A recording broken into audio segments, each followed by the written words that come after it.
So we've got our next panel on environmental issues, particularly with reference to RUDA's development.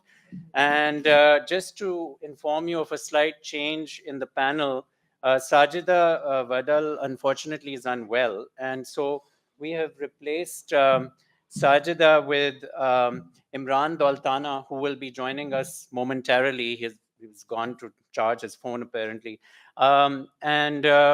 So he will be covering some aspects of the work he has been doing in southern Punjab, partly to address Dr. Nabi's point that Lahore has been taking up so much of the provincial public expenditure, and he has been working on watershed issues. Here he is in Vihari, which is the ancestral district of his family, and has been specifically involved of late around water and sanitation issues in rural Punjab, which may have relevance to current matters. And he's also advising the provincial government, especially since we couldn't have our member of provincial assembly here. I thought it would be good to have Mr. Daultana's perspective because he's so directly involved with provincial politics in Punjab particularly. And of course, his mother, Aaminah Daultana, is a member of the National Assembly as well. All right, so we are going to start off the panel with an overview of land use planning from the perspective of one of the country's most distinguished environmental practitioners, Mr. Hammad Naqi, who is the Director General for the Worldwide Fund for Nature, WWF, Pakistan, where he has worked for over a decade and is well known for his commitment to especially watershed related issues. He's trained as an engineer and has expertise, particularly in hydrology. He's also been very involved in public discussions around what to do with flood and disaster management. As you might know, Recharge Pakistan, which is one of the signature projects of the Green Climate Fund, is being supported and managed by WWF. So, but he's not going to talk in his WWF capacity. He's going to talk more broadly in terms of his understanding of larger environmental planning issues in this region. So over to you, Hammad. Thank you very much, Saleem. Thank you, BNU, for organizing this. So I've been with WWF for 27 years, not 10 years. I'm over 10 years, I said. Let me, take a step back and talk about the elephant in the room, which is, I strongly feel as an environmentalist, is the land use planning in this country. And during that, let's also try to debate or crack the myth that a project like RUDA is not a development or a real estate project. It's a project for wastewater treatment. It's a project to control the unplanned growth. So that's like, where that's the face which RUDA prefers, to portray. So I think let's also try to address that. Now, let me start with the land use planning. We strongly feel, as the largest environmental group globally and in Pakistan, that you have proper land use planning, and then you address most of the problems like this project, because then you identify and categorize areas based on their ecological importance, their historical, cultural importance. You declare certain areas as national parks, wildlife sanctuaries, game reserves, reserve forest. You declare certain areas no-go areas for mining. You declare certain areas where primarily they're for agriculture purposes, because you have like these 230 million people and you need to provide them food and fiber. And that's where, for mega cities, you develop master plans. Lahore had a master plan. You can debate that whether it was complied in its true spirit or not. But recently, I mean, not that recently, but a few years ago, Lahore came up with the second version, the latest version of master plan.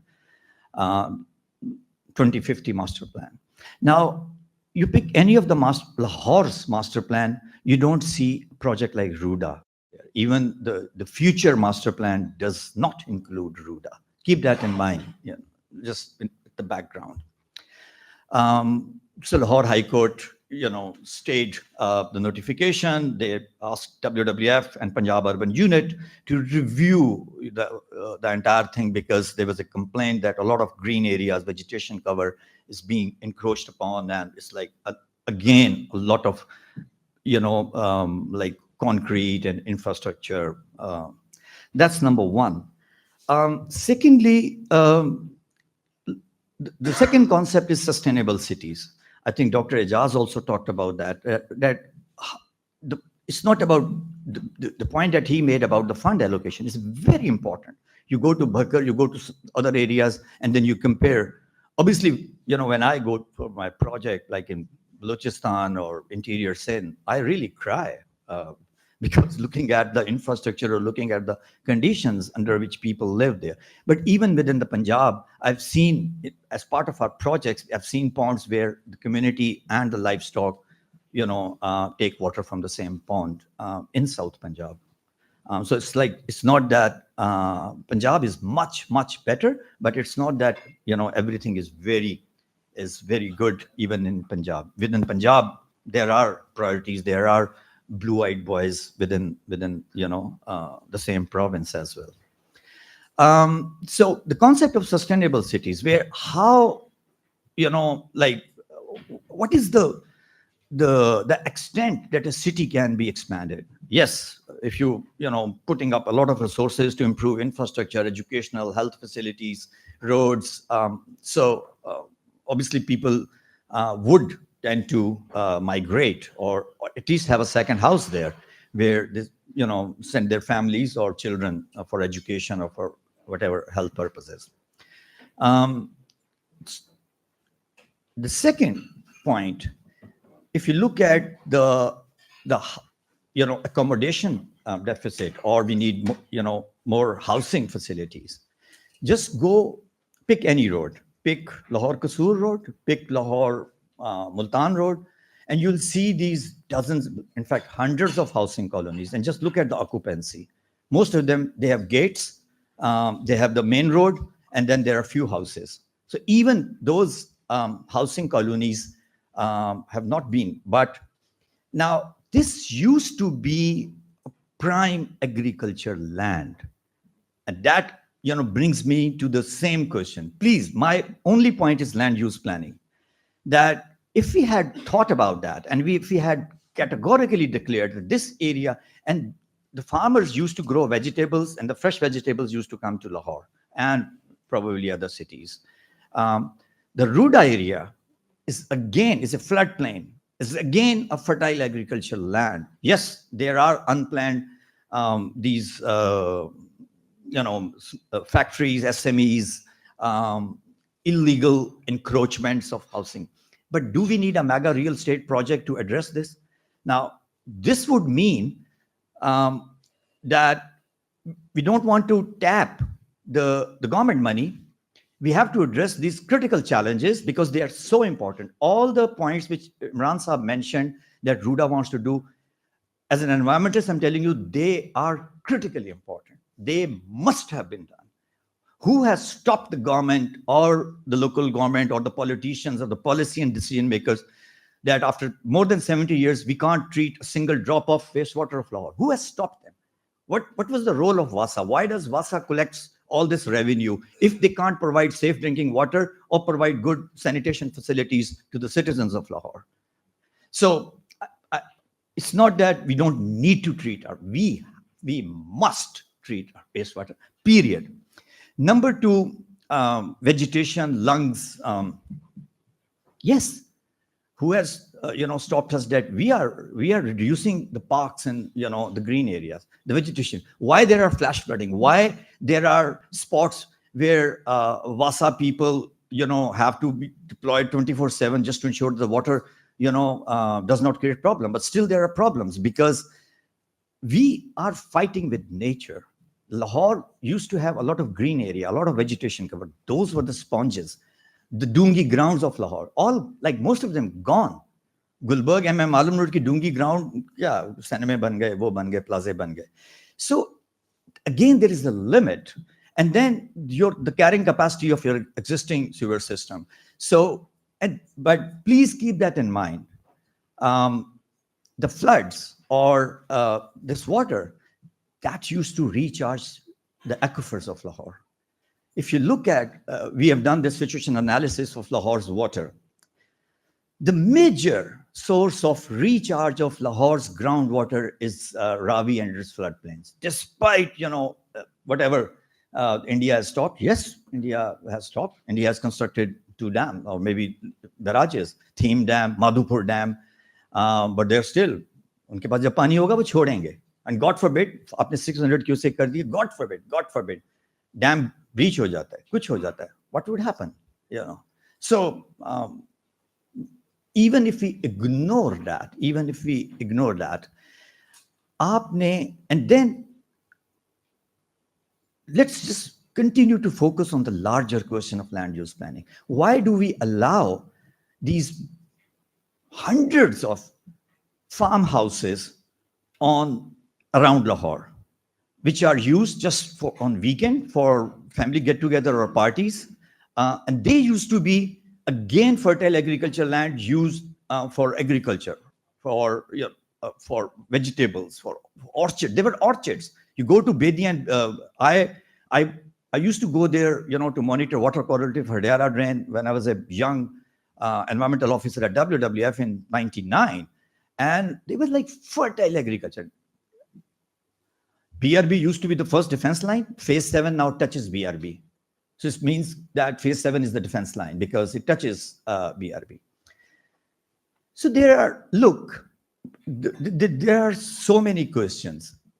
If they don't have enough water, if you look at the plan of RRUDA, they want to bring water from BRB canal. This is the water which BRB is bringing from Chenab for agriculture purposes. There are downstream farmers. The tail end farmers are already crying that they don't get enough water. And then you have, you'll convert this water. And by the way, Vasa has also submitted a plan. I think it's like in a very advanced stage where Vasa wants to bring water again from BRB and other canals, because why Vasa is now rationing the groundwater abstraction? वो 24 घंटे tubes नहीं चलाते. Why Vasa is pumping from 800 feet? Because the shallow groundwater is contaminated. Population is increasing. आप cities बढ़ा रहे हैं. आपने ये जो root causes, these are the questions that need to be asked. And then at the end, you come up with a mind heart ne jo 2010 ki, I'm trying to recall, I hope I'm correct. I think the feasibility, the first feasibility which was done on this project, I think 2010 ki report, that Singapore company, they said it's not economically viable. Even a consultant said it's not economically viable. And these were like the Gora consultants who came to Pakistan to help us design one of the largest riverfront project. I'm not going into the details of land acquisition. किस तहत के तहत real estate की हमने उसके लिए housing. आप, let's be honest. Condos 5 crore का 4 crore का कौन लेगा भाई? किसके लिए, ये सारे will it address, the third point is it will address the housing. Again, this country is for elites. We do everything for elites. All the projects, all the mega infrastructure, मेरे जैसे middle class ही उसमें शामिल हो जाते हैं, but it's primarily, for that segment of the society. This country is made for, that segment of society. So ये जो high rises बनेंगे, whether वो whatever town it is or the skyscrapers along the lake, I don't think that any lower middle class, or even I feel a middle class would be able to buy or rent it out. So that's like related address. Can we afford to expand Lahore in this direction?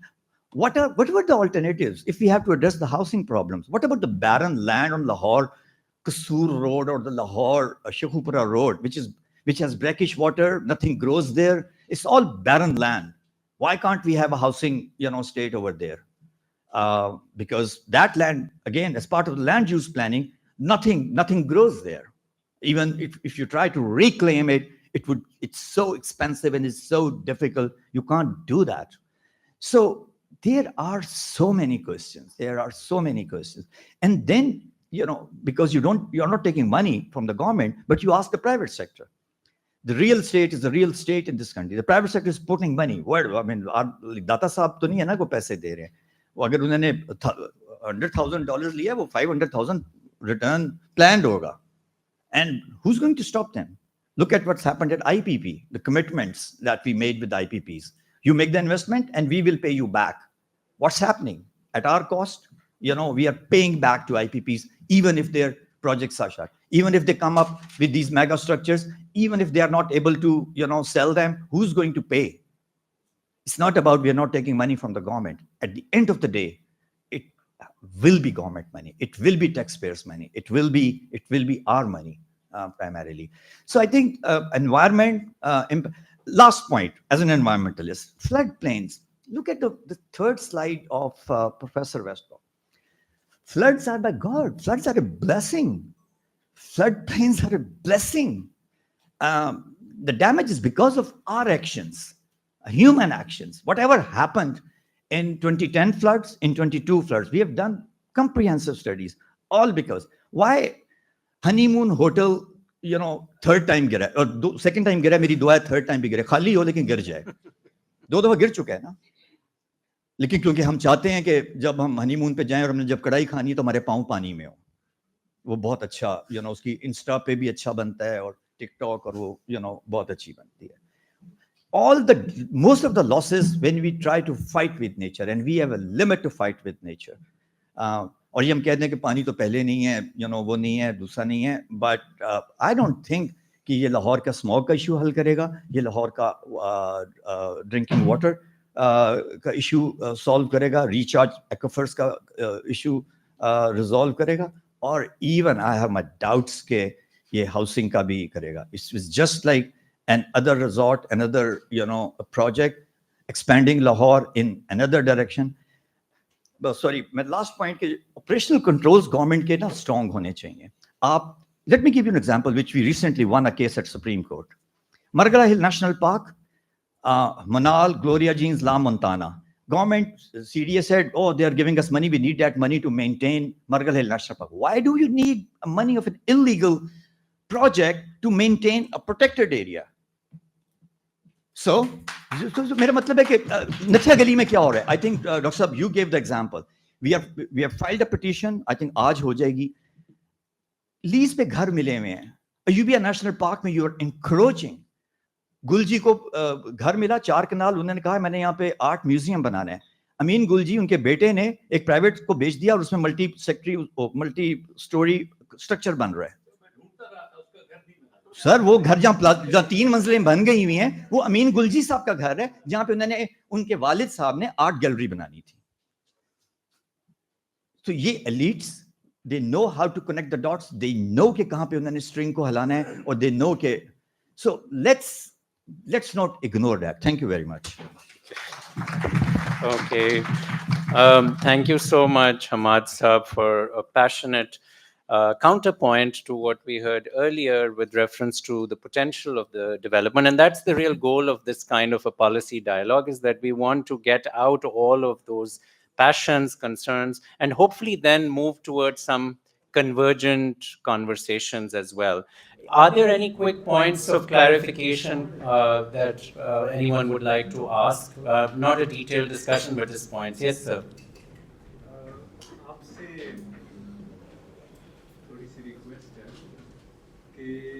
Mic उनको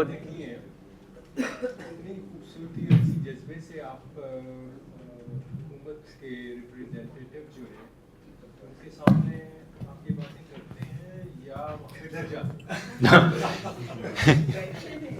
जी नहीं अभी भी हैं. मैंने लोग बैठे हुए हैं. नहीं सर, मैंने देखिए मेरी बात सुनिए. इनके पास वो रिसेप्टिव, मुझे कई कमेटियों से निकाल दिया गया.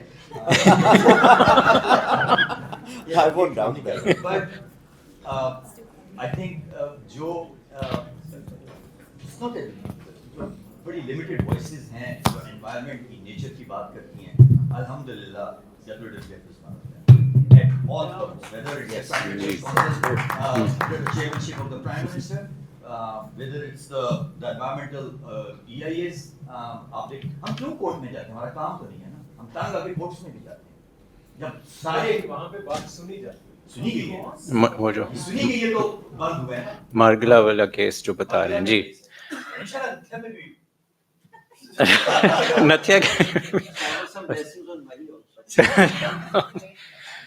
जी अच्छा चलें, let us then proceed if there are no other points of clarification. अच्छा आपका है जी, बताइए। I would just like to add, even in terms of statistics, to what you were talking about peri-urban farming. Where the data है, for example, for example, 1995, from 1995 to 2022, the land available for wheat growth in thousands of acres has gone down by 18%.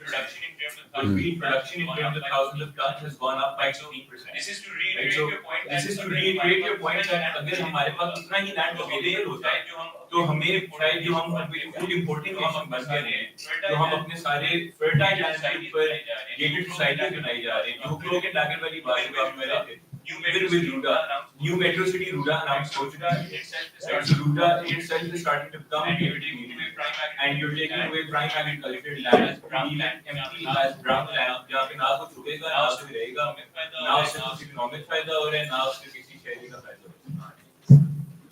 This will be an important point which we'll have to consider in the final panel, particularly in terms of the arable land versus the infrastructure that's being developed. And so, any other last points? Okay, so our next panelist is Aaminah Qadir, who is an attorney, has worked with many leading law firms. And she's also written an amicus brief, which is a Friends of the Court brief about the RUDA development that gained a lot of attention. And we're very fortunate to have her with us to discuss her perspectives. I've requested her, I mean, she has vast knowledge of this topic and also about environmental laws in Pakistan. But I've asked her to focus specifically on the environmental laws that are relevant to this project, so we sharpen the conversation. Thank you. Please. Assalamu alaikum. Thank you. So before I get into the law, I also think it's just important to contextualize for people who might not, I guess I didn't know about the scale of this project or what it entails or what the land exactly is divided up as. So I'll just take a few minutes to clarify this for you. So just to talk a little bit about the city of Lahore and how it's changed and why this project was needed.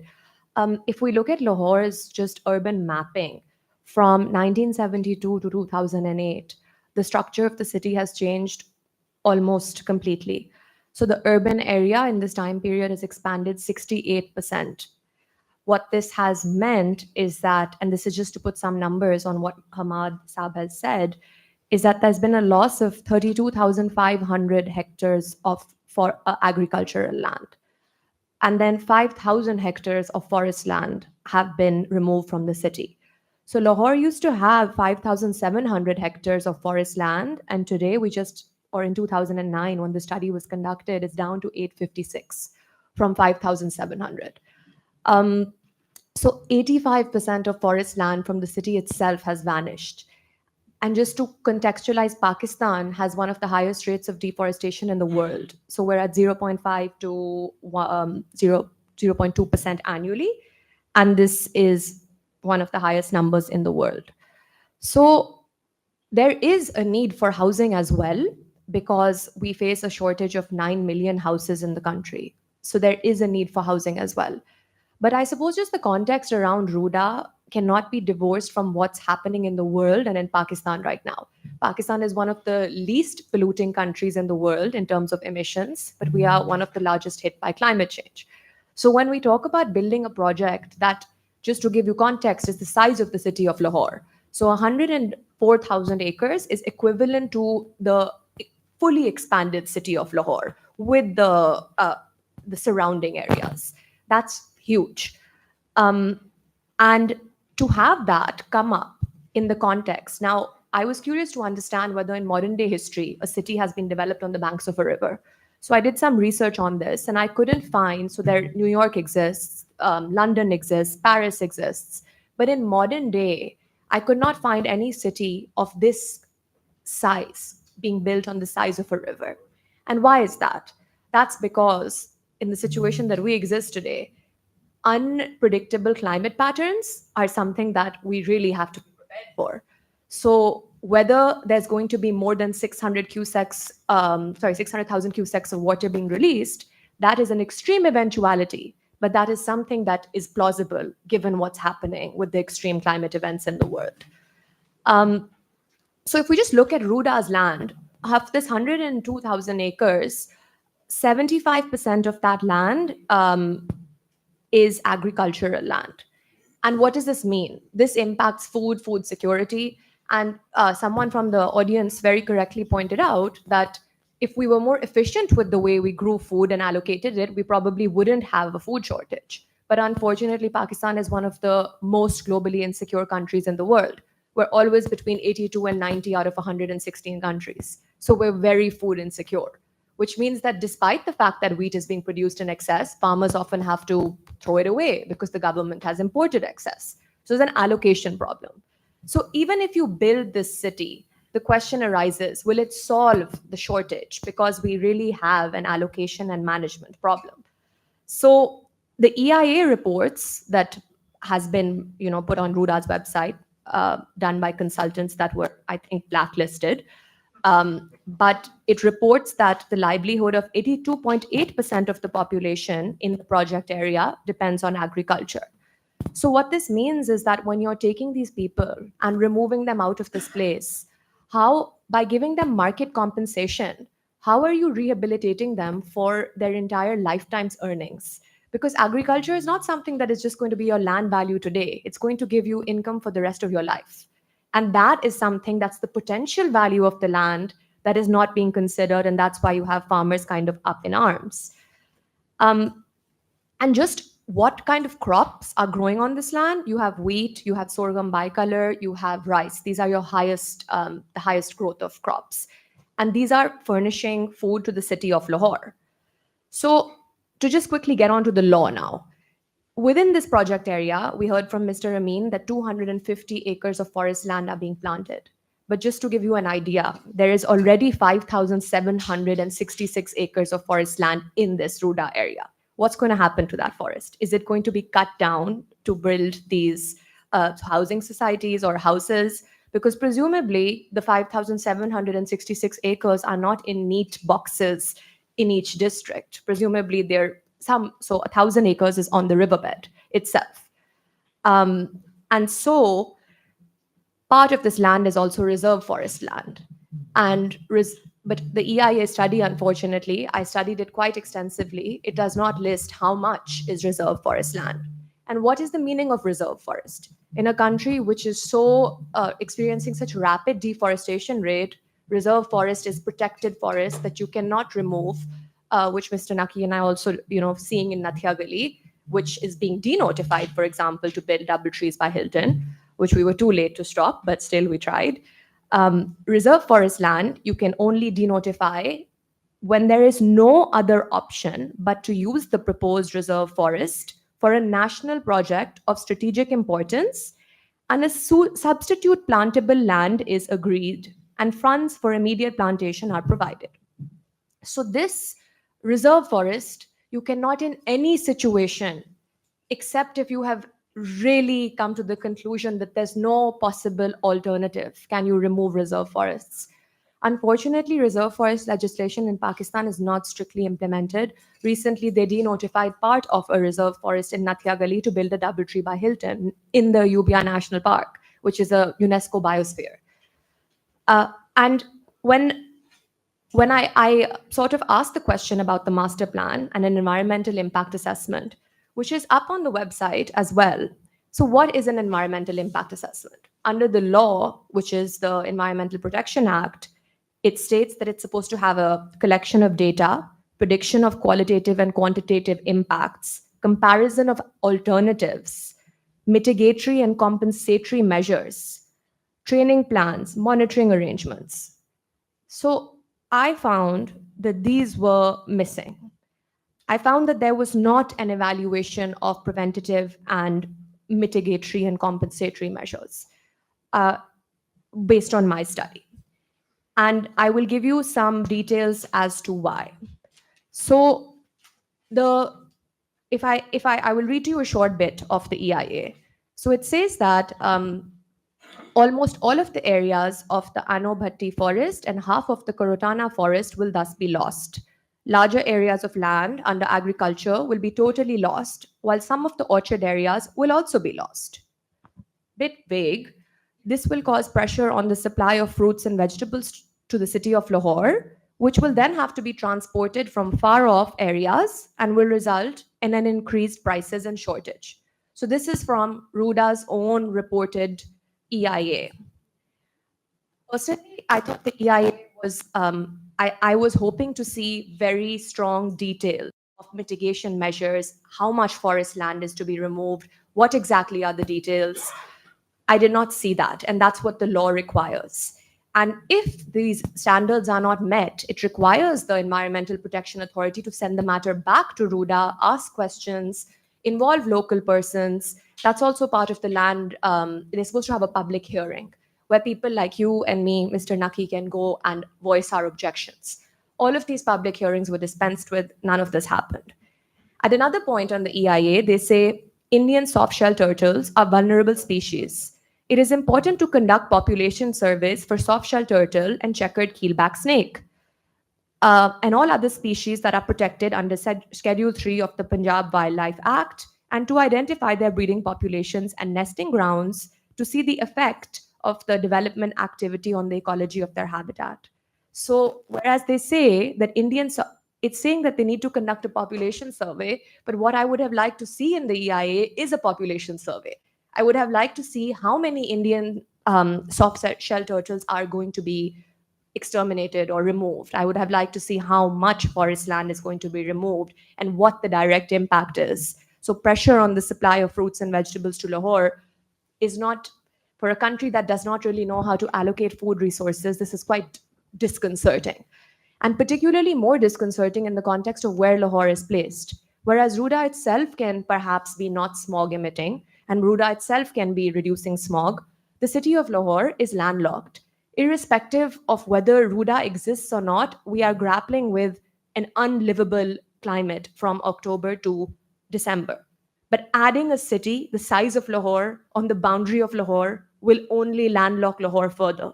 So I cannot imagine that a city of 104,000 acres is going to reduce the smog crisis in Lahore. I only believe it will make it worse. So on sustainable development and on what actually can be done to make this project better, Pakistan has international treaties that we have signed on to, and we've been part of conferences. And I suppose we have a Climate Change Act that was enacted in 2017 to give effect to the Kyoto Protocol, the UN framework for climate change. But unfortunately, these treaties are left mostly on paper. Climate change has recently become a discussion, and the provincial government, I know, is taking a big stand on doing something about the climate. But really, it all starts with the Environmental Protection Authority and doing an environmental impact assessment. And because those are dispensed with in most cases, the other framework around climate and climate change becomes really irrelevant, because the construction ends up beginning like it has in the RRUDA case. We've gone so far ahead that it almost is difficult to go back and seek compliance now. And if I just talk a bit about the climate laws, if you want to hear them, but they're not so relevant. Just a short intervention, perhaps, yes. Okay, so just a short intervention. So we are supposed to have a climate change authority, which is supposed to be overseeing projects, for example, the size of a city of 104,000 acres. It's supposed to be making sure that they are in compliance with international law. And international law states now that if any project, the impact on the environment is more than the benefit of the project, that project is to be stayed. And the Supreme Court of Pakistan has developed jurisprudence on this point, including, it's called, in addition to this, there's also the precautionary principle. So a project that is more detrimental to the environment than the benefit it's giving. So let's say we assume this is giving housing to 5 million people. if the drawback of the project is greater than that, that project is supposed to be stayed. And of course, this impacts hunger, it impacts food, it impacts your right to life, right to breathe. We have not yet talked about the fact that, just on a last point, in America, they have a concept called agricultural easements, where if you buy any agricultural land for any purpose, you have to get an easement on another plot or another place of land where it has to be converted to agricultural land, so that you do not have any net loss in agricultural land. But our laws in Pakistan, they don't have that. They don't have protection of agricultural land, which means we have to legislate to get laws on that. Okay. Anything else? All good. Thank you so much for that intervention, and for giving us also this much more integrated environmental perspective on the region, Ms. Qadir. One thing I would like clarification from RRUDA on the 104,000 acres. I put the map up there for people who might not be familiar with the geography. As a geographer, I have to have maps in the room. We have the northern part of the project, which is phase 1. You see M11 there, that's the Sialkot motorway. That's the area, that's the part which is currently under construction. And that's the area where there is concern about the arable land. The part in the middle is the phase 2, where you can see Shadra Bagh and so on. And that's the more intractable part with reference to encroachment and so on. And then phase 3 is where it's closer to the Islamabad motorway, and it's a larger part. But again, agricultural land will come into play there. I wanted clarification about what part of the 104,000 is the jurisdiction, but the actual construction of settlements, what is the percentage of that? Because under the jurisdiction, they could also have forests, they could also have parks, they could have other things. And yeah, that's what I thought so too, that I heard, but I wanted clarification. So 60% of the 104,000 acres will be maintained as green areas, possibly. But okay, all right. But that is one point I think we need to be attentive to, because the area that's presented is the total jurisdiction, but it could be planned in ways where there could be other land uses. It doesn't all have to be housing, which is where I think there could be some maybe opportunity for compromise as well, right? Because the existing land is 6% forest already. Yes. So out of the 100,000. Yeah, so that 6% should be hopefully maintained, but in the EIA is saying that that is going to be affected. So that's what we have to be. And will there be some reforestation? Will there be some areas which can happen? I should mention, as someone who has done work on cities for the UN, there are cases of riparian development of this kind, which have been planned, but most of them are in China currently, where several large cities have been planned and have been developed along rivers. Wuhan, which we infamously know for other reasons, Wuhan is on the banks of the Yangtze River, and Wuhan has been developed massively, and new developments are along the river. So that's also something which, given our lesson drawing with China in many ways, may be worth considering. The positive and the negative, what can we consider? So any points or quick questions or just points of clarification for Ms. Qadir? All right. Okay. So then we'll move on to our final panelist. Yes, please. Are you planning to challenge the EIA? In a case, I don't think that I can challenge anything. I'm an observer. Challenge the EIA has been held without a public hearing. That would be pretty clear. Well, that's a good. Okay, there. We will talk in the next panel. Okay. So. I think it's a conflict of interest if I challenge it. There's a conflict of interest if I challenge it. This is a point of clarification. Yes. I deliberately gave the example of Naqi. There is a new middle class in this country that needs housing, that needs better services, that needs all that. We can't simply write it off. We have a process, it won't work. Just like my friends up in the particularly rich, they want to write them off. So the question is, are we coming at this from the point of view, how can we improve this project?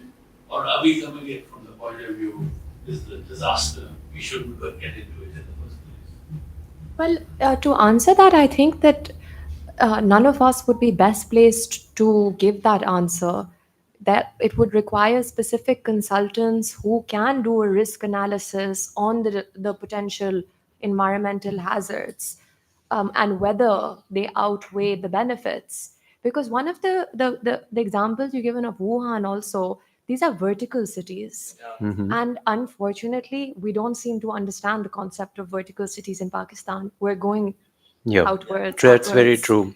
That's why I was asking about the land footprint, because Is this planned as a vertical city? well, Not but fully. part of But- it is, yeah. But a 104,000 acre city cannot be vertical. If you just look Yeah. at the size, it should be much smaller than. Yeah, I think that's the part which needs to be addressed more clearly. As what And- part? Higher density development. You're assuming we're going to have essentially DHFA is 95 over there. Yeah, that's the part which needs to You be. know what's going to be developed there, even for example, in the 2,000 acre Sapphire project, which I am more familiar with. Even that, there are large parts which are green areas, there are some high rise, because there isn't a sufficient population which is going to buy one canal houses there. Yeah, You yeah. have to have mixed use, you have to have commercial areas, you need to have green areas, and you need to have low income housing there as well. Yeah. So the generic assumption that this thing will be turned into essentially a playland for people with bad taste and two canal houses, Yeah. perhaps may not be justified. I agree. I think that needs more clarification. And certainly in Karachi, we do have examples of vertical development in some parts of Karachi, which, I mean, a lot depends on power security. If you can get energy, because you need elevators working, you want to be stuck on the 20th floor. With But no, Saleem, wouldn't this raise the question that if we're developing a new city, should it not be fully vertical?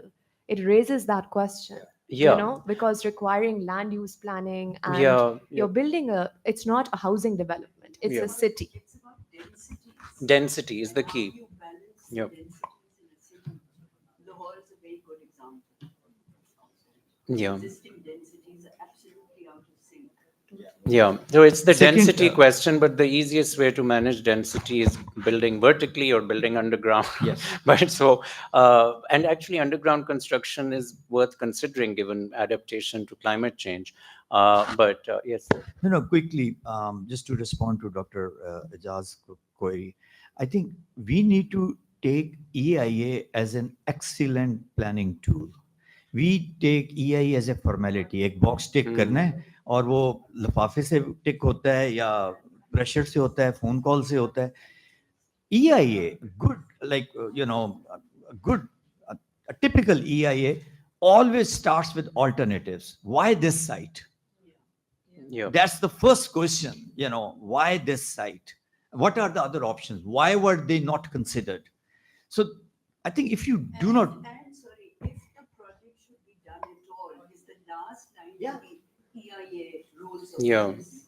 yeah, no, there's definitely the baseline you want to see what would happen, but there's It's clear that there are lots of unanswered questions. yeah. I cast them in terms of externalities. The more I learn about the project, the more I realize there are externalities. वो साथ जो आए हुए थे, उन्होंने कहा कि we won't depend on any government funding. लेकिन जैसे वो बात करते गए, It's connected. government funding तो बड़ी यहाँ भी बिल्कुल. आएगी, यहाँ भी आएगी, यहाँ भी आएगी. But- Then the question is the best use of government funding? Yeah, I think it's good to approach, start off by saying, oh, this seems like an interesting idea, and then unravel it if Yeah. it isn't meeting the needs. But part of Absolutely. the issue is that, the land acquisition and the construction has already started. Yeah. So part of the issue becomes that, when we can only answer based on the information provided to us by the authority. And what the authority has published, I've read out portions to you. Obviously, I read out the portions that raise the biggest alarm. But the details, like Mr. Naqi pointed out, the assumptions that some people make, unfortunately, they make those assumptions based on the investors and what the investors have developed in the past. And they've developed housing societies that mostly have catered to, let's say, middle class, upper middle class, if they have, let's say, for example, So this information, if we were given more information about what was being developed, details of the master plan, details of the land use, that's why I posed the question as to whether there is a more detailed master plan, Yeah. because we need to see that to be able to critically analyze and comment on it. Absolutely. Excellent. Well, let's move on to our final panelist, Mr. Imran Aqueel Daultana, who is, of course, affiliated with an important political family. But apart from that, he's also had a personal commitment to watershed management and especially sanitation issues in Vihari district in Punjab, where his family has lands. And I have observed over the last 2 years, he has been committed to especially improving sanitation in the poorest of the poor areas. So especially since we're raising questions about elite capture and gentrification, he has really put all his attention on addressing the importance of public services for the extremely poor. And he invited, in fact, a Dutch specialist in water engineering recently to visit his district. And I saw some of the footage that this expert was able to provide, and it's quite impressive. So he's going to provide us some perspectives from, in some ways, the public sector side, but also from what the feudal families have been considering in this regard, who are an important stakeholder, of course, in Punjab, but across Pakistan as well. So over to you, Mr. Thank you so Daultana. much. First of all, I'm honored to be here with all of you and then be part of this very enlightened panel. Dr. Saleem Hassan Ali and I go a long way. He is the main reason why I got through junior school. So, and again, today, again, he helps me out because some of the things I wanted to talk about got addressed here. And before I start off, I would like to apologize. Mariam Aurangzeb was also supposed to come today, not as a politician, but as an environmentalist, but unfortunately, she got held back. I will start off my brief discussion with you, and I would welcome any questions along the way or in the end as you feel comfortable. I'll start off from where I'm sitting, and that is on a politician's seat. I've been in politics for the last 34 years now. And I've been working specifically, yes, in District Vihari, but overall in Punjab areas in different capacities. Politicians who unfortunately are nearly non-existent in our country now are like sportsmen. I was going to say film stars, but then I just thought of cancelling that out. Have a very short life. And anything that has a short life has a short-term plan then. So politicians in nature, in character, are people with short visions. And out of these politicians, unfortunately, there's no other way, blossom out statesmen who have longer term visions. With a total drought of politicians, unfortunately, we have no statesmen in this country. In 1996, we tried, and it was the military, General Hamid Gul and his friends, intellectuals, lawyers like Hamid Khan Sahab, intellectuals and teachers, professors like Humayun Sahab, feudals like my grandmother, and my own humble capacity myself. We initiated and we tried to bring up a think tank come pressure group. And it was initially called Tehreek-e-Ittifaq. But then suddenly General Hamid Gul got very upset and he said this looks like a B team of Nawaz Sharif because of his Ittifaq foundries. So then he turned it into Tehreek-e-Insaf. And that was the foundation of the political party that you see today, that I think has been banned again yesterday or today morning. There is a total drought of guidance, supervision, and check on our short-sighted, limited life politicians. I'll give you an example. For about 12, 15 years, I lived in Cambridge. And there was a lot of outcry about developments in that city. Cambridge, UK, not Cambridge, America. And the politicians eventually were ready to bend down to the demands, and they started talking about expanding the city onto the greener pastures. And that was not accepted. The pressure groups in the city were so active that that was not done. Not even an inch of Greenland was allowed to be used for development purposes. And the city was also not allowed to grow beyond certain housing, certain number of bedrooms in a house, because they said we don't have the infrastructure to support it. Our water is coming for River Cam. We've got water treatment systems that are limited. We've got road structures that are limited. So, no way. Small new cities were created around Cambridge city. One city was called Croydon, another one, there were like 5, 6 new cities created on brown land. And those cities were linked up through guided buses or through trams or through train services to the main city. Second example, obviously, is of London. Again, you look at Cambridge, you look at Birmingham, you look at Manchester, and you see that the train links between the cities, I think Birmingham is like 1 hour 20 minutes from central London. Manchester right now is about 2 hours. They are going to shorten it up to 1 hour. Cambridge is about 1 hour, 50 minutes to an hour.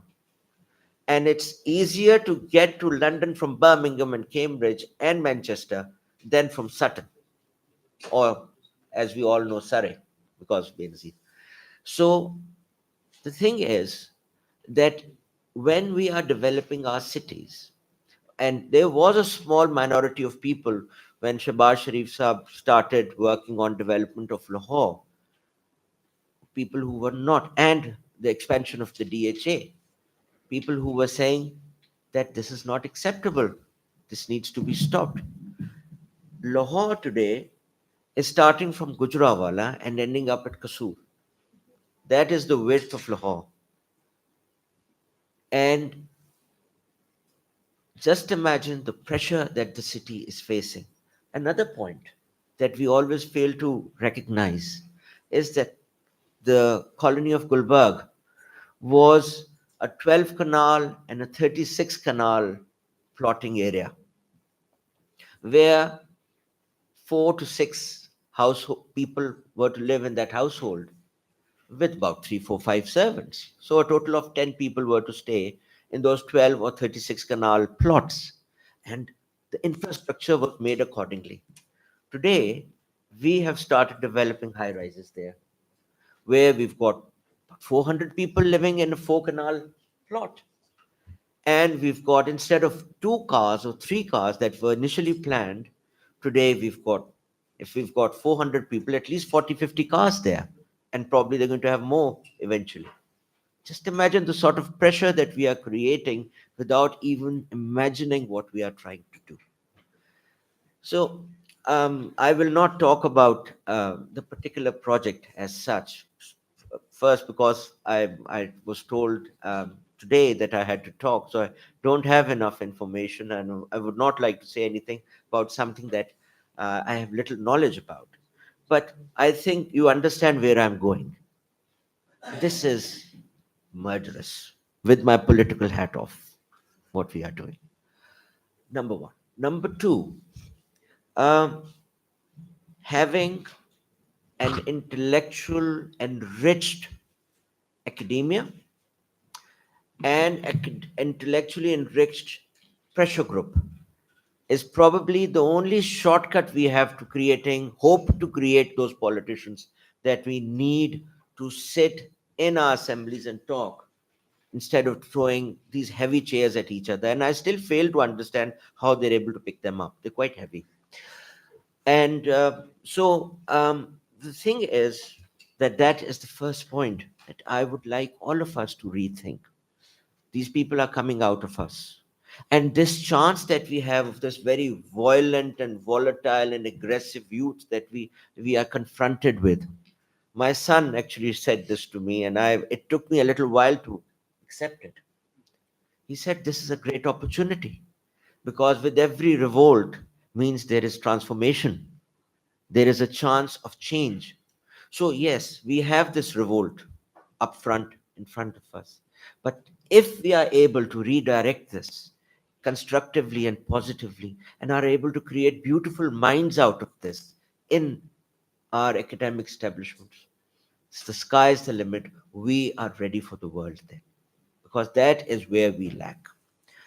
I'll give you a quick example of what.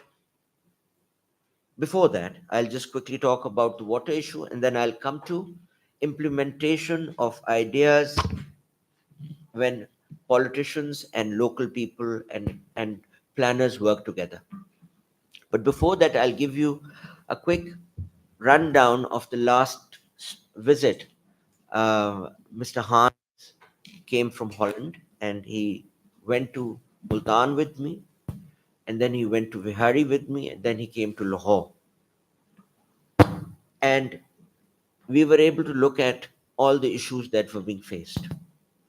The first thing that got highlighted in his trip was that Lahore is losing its groundwater. In 8 to 12 years, Lahore is going to be without its groundwater because obviously we are taking out more and we are putting in less, and we have less water. And for that, we need our Chenab and Jhelum water to come in through the link canals and give us support and give us those ponds around Lahore where we are able to put that water down and bring that water up. Number one. Number two, obviously, use that water, treat that water, and drink that water in Lahore. That is the second thing that we need to work on. Now, to get the Chenab and Jhelum water into Pakistan, because we are getting their sewage water, India is giving us water, but they are giving us their sewage water and their industrial wastewater. The stink and the smell near the border, you can't just stand there. So we need to talk to them. We need to talk to Nepal. We need to talk to all the players from where we are getting our water. We need to make sure we are able to secure clean or as much clean water as possible. Mr. Hans told me, and now he's heading the water board of Belgium, of Germany, and of Holland. He said, "Do you have a water board?" None of our officials had any idea what a water board is. So we need to now start working nationally and internationally if we want to handle and settle our water issues. Number two, we don't have any flood management systems, proper flood management system. We have reactionary and management of damage SOPs, but we don't have a system where we are all geared up, prepared, ready for the water that's coming in or that is going to come in eventually. So most of our rivers, River Ravi, River Satluj, most of that is being used, as one of us probably mentioned earlier, for agriculture. And when the water comes, there are temporary dikes created by these agriculturists, these farmers, and the water is not allowed to go onto that area. Mostly it's the riverbed, where or the pond area around the riverbed, where we are supposed to use as like which part is going to be used as the first defense, and that area is not allowed to be filled up with water. As a result, the water goes into the cities or water goes into areas where we have loss of life and loss of property and our crops, obviously. So we need to give our river beds back to the irrigation department, who right now have nearly no control on the river beds, who have literally no control over the pond areas around the barrages. So these are ground realities that we are facing. Again, when you look at South Punjab, which is the food basket of Pakistan, and at one time it was considered 10% of the most fertile land of the world. Today, Um, there was a study done in Cambridge again, and I was called there, and I got the hammering of my life because they supposedly thought I was representing the government at that time.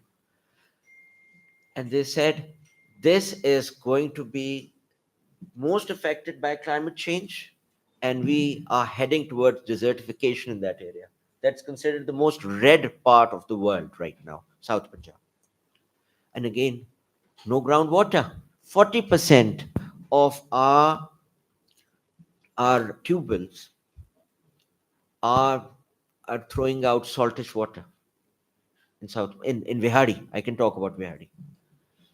Number one. Number two, in 2010, Panam, Pakistan, Save the Children, all these people got together and they did a study in Vihari. And they said that we've got 40 years of groundwater left. Today, in 2023-24, we've got less than 10 years of groundwater left. So just look at the amount of water harvesting we have done, unchecked, unplanned water harvesting. And our present Punjab government is planning to give solar batteries to people so that they can put up more tube wells. And I'm one of the minorities again. They're sitting there screaming and howling, stop this, stop other tube wells also, you know. But the thing is that, again, political pressure. So that's the problem that we are facing there. Groundwater, flood water, our rainwater is totally like we don't have any control on it, and obviously the monsoons are shrinking. Our canal waters are unpredicted, so we are facing problems at all levels, and we are working on these areas. We have highlighted these areas, and we are trying to channelize ourselves and prepare ourselves for upcoming disaster. The last area that uh, I think you also talked about was sewage water treatment. Nobody's ready to talk about it in the government sectors. Nobody's ready to take it seriously. We've had one expert after another coming in.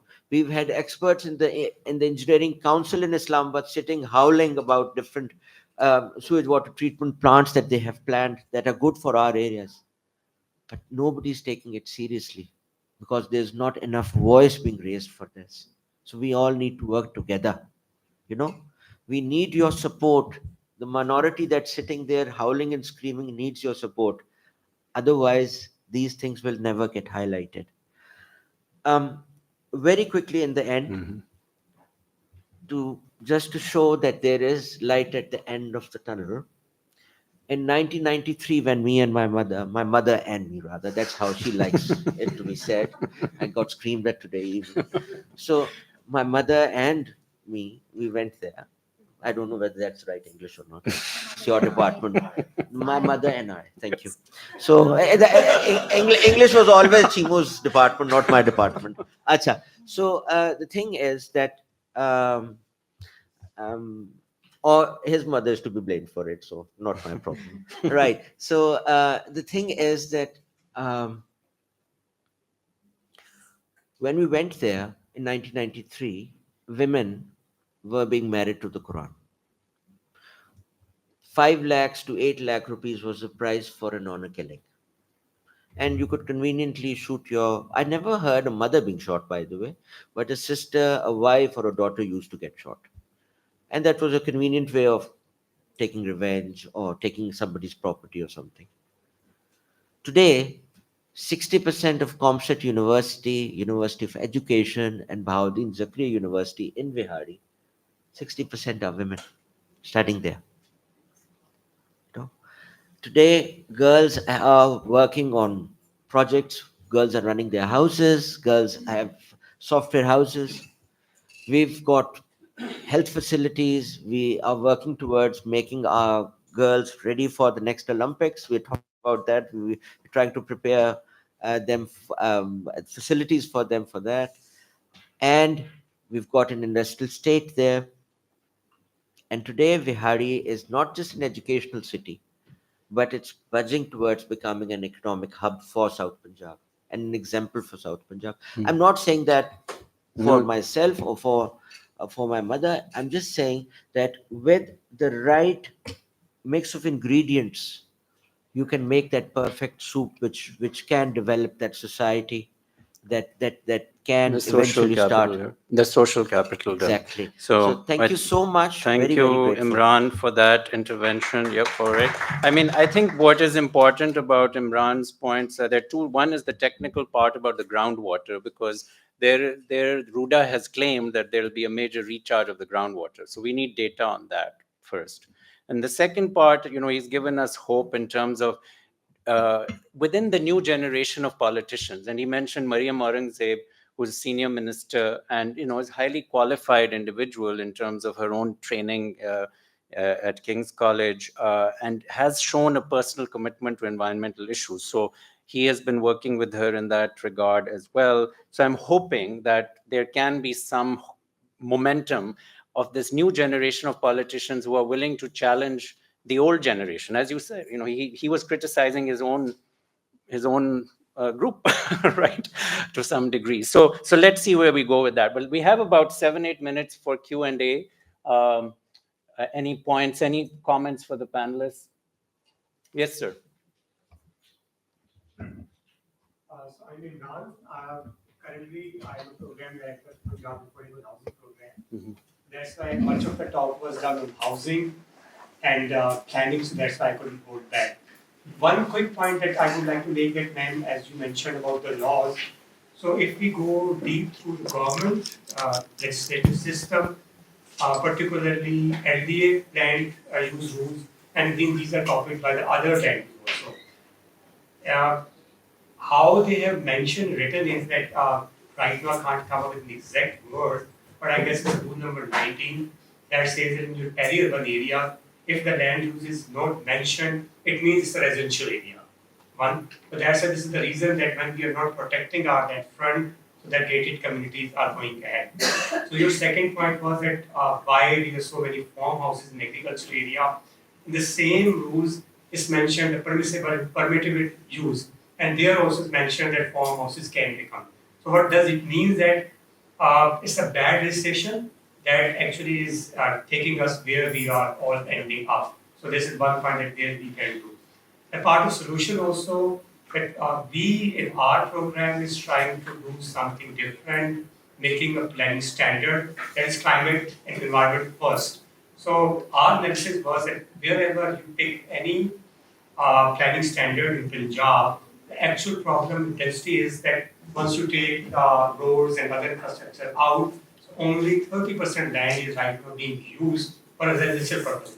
And that is bigger that we are losing the density. So what we have tried to do is that coming up with thinner road, coming with the mixed use, and putting the environment first, somehow or other increasing the same land use for 70% residential area, so that we can, that as in the previous panel was talked about externality, so how you can bring the overall cost down, making the thing affordable. And this is my last point, that bringing the market was also important. So that's why we have brought a change in the rules also, that is for regulating the private housing society in a way that if they are coming through our program, so 20% of their saleable or land use will be handed back to the government, so that government can construct affordable housing. So again, that while taking this opportunity, we would request the BNU administration also that this kind of panel could be actually designed with us also. So some of the solutions that we have proposed, we can highlight and bring questions so that we can improve ourselves. That's all. Thank you. Okay, thank you very much. Any comment on there? I think valid points. The LDA rules, whatever they are available, their enforcement is also a big question mark. And revisiting the rules, I think that's also important. When I talked about farmhouses, just visit like any of these most of these farmhouses, they have now grass. Grass is a water guzzler. They have like planted exotic, species, fancy plants. Most of them, they are not indigenous, which means impact on biodiversity. The birds, no nesting, no breeding. So the birds which used to nest on our indigenous species, they don't find a home. Water, impact on the groundwater of Lahore. And so these are the questions. Why do we need so many golf courses? Why every department, should have its own A, B, C, and then new housing colonies. Just go next to 2 kilometers Lake City. Why huge golf course? We used to have, Goras gave us like the railway golf course and the Gymkhana. I think 2 should be enough. Army, Navy, Air Force, other Lake City, everybody should go there and play golf. Why we need, and how many people play golf? So I think, and the environmental impact of a golf course, the chemicals, you compare it with any agriculture commodity, it's multiple times more than that. The water that the golf course consumes, you can't imagine and then we are using the groundwater, the potable water, which as a Lahori, we are fortunate to have to irrigate those golf courses and those farmhouses. That's criminal. That's the point, and if people still want to have those farmhouses, then they should pay the services, which, they should go ahead. Let's not stop Much them. higher price for the water. The value of that ecosystem, we need to monetize that. Water, Absolutely. we need to treat water as a commodity. It should, the basic human right, it should be available. The drinking water and the basic water should be available free to the poor people. Yes, but even if the poor people are wasting it, that should be stopped. I tell you honestly, water, we need to treat water as a commodity. And अगर 1 एकड़ में वो पहले गोभी सब्जी जो उगाते थे, उसकी एक वैल्यू थी, and they have converted it into a farmhouse, just grass and other whatever is there, then uski jo economic value hai, I think that should be paid, so that usko offset, we need to offset that, otherwise there is no end. That's the problem. The law doesn't specify the method of compensation. So when you're taking the land away, and I think legislators don't want to put in that method, even though the Supreme, and that's the case with most of them, they own that. If they Get wanted them to to put change. even a tax on, let's say, property, that would have happened by now. Even on the new budget, we've seen property's been left out. So that's a big and agricultural land. So Yes, Dr. Nabi. I think you really touched the critical issue. It's not about people not wanting to play golf. People should do whatever they want to do, but the government should not subsidize it. What I would have a very sharp focus on projects of this scale. The more you tell me, the more afraid I am.